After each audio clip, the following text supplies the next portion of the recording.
যদি আমাৰ এই যি বৰ্তমান যি আমাৰ নতুনকৈ গঠিত হৈছে আমাৰ যি এই অসম চৰকাৰখন এই চৰকাৰখনে যদি আমাৰ যি বহুদিনীয়া দীৰ্ঘদিনীয়া এই যি আমাৰ জনজাতিকৰণৰ যি দাবী এই দাবী যদি অতি শীঘ্ৰে আমাৰ যদি পূৰণ নকৰে তেতিয়াহ'লে ইয়াতকৈ ভয়াৱহ আন্দোলন আমি গঢ়ি তুলিবলৈ আমি সাজু হ'ম। আৰু ইতিমধ্যে আপোনালোকে পৰিলক্ষিত হৈছে যে আমাৰ যি কোচ ৰাজবংশীসকল যে আমাৰ যি ধৈৰ্য এই ধৈৰ্যৰ বান্ধ কিন্তু আমাৰ ছিঙি গৈছে। গতিকে যে আমাৰ আগন্তুক দিনত ইয়াতকৈ আমি ভয়াৱহ আমি আন্দোলন গঢ়ি তুলিবলৈ আমি সাজু হৈ থাকিম আৰু যিটো আন্দোলন এই আন্দোলনটো মূলত হৈছে আমাক এই যিখন চৰকাৰ বৰ্তমান অসমৰ এই চৰকাৰখনে আমাক সদায় প্ৰতাৰিত কৰি আহিছে। আৰু আজি বেছি দিন আজি কেইবাদিন আগত আমাৰ যি কেন্দ্ৰীয় মন্ত্ৰী জুৱেল আলম আহি অসমত যি এটা সৰু চুলিৰ দৰে তুলুঙা মন্তব্য দিছে সেই মন্তব্যৰ কথা আমি গৰিহণা দিছো।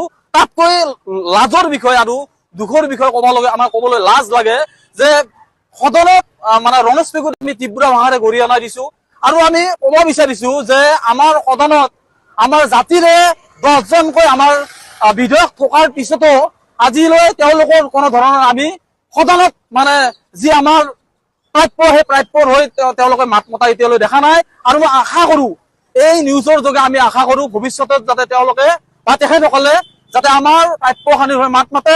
কাৰণ তেখেতসকলেও আমাৰ এই সংগ্ৰামৰ অংশীদাৰী হৈ আজি কিন্তু বিধেয় গৈছে। তেখেতসকলে আমাৰ দৰে সংগ্ৰাম কৰি ৰাজপথৰ সংগ্ৰাম কৰি আজি বিধেয় গৈছে। আমি তেখেতসকলেও আহ্বান জনাইছো যে তেখেতসকলে আমাৰ যি প্ৰাপ্য এই প্ৰাপ্য হৈ মাত মাতক, নিজৰ জাতিটোৰ হৈ মাত মাতক। এইটো কথা নহয় যে নিজৰ জাতিটো হৈ মাত মাতিলে যে আন জাতিৰ ক্ষতি হ'ব, এইটোও নহয়। আমি কৈছো যে আমাৰ প্ৰাপ্য এই প্ৰাপ্যটো আমাক দিব লাগিব, অন্যথা কিন্তু আপোনালোকে মানে এই চৰকাৰখনে ভাবি থকা মানে তেখেতসকলে ভাবাত ভুল হৈছে যে কোচ ৰাজবংশীসকল এটা শান্ত হয় আৰু যে কোচ ৰাজবংশী শান্ত জাতি এটাক যদি উগ্ৰ কৰিব বিচাৰে তেতিয়াহ'লে অসমৰ কিন্তু পৰিৱেশ ভয়ানক হ'ব। ধন্যবাদ।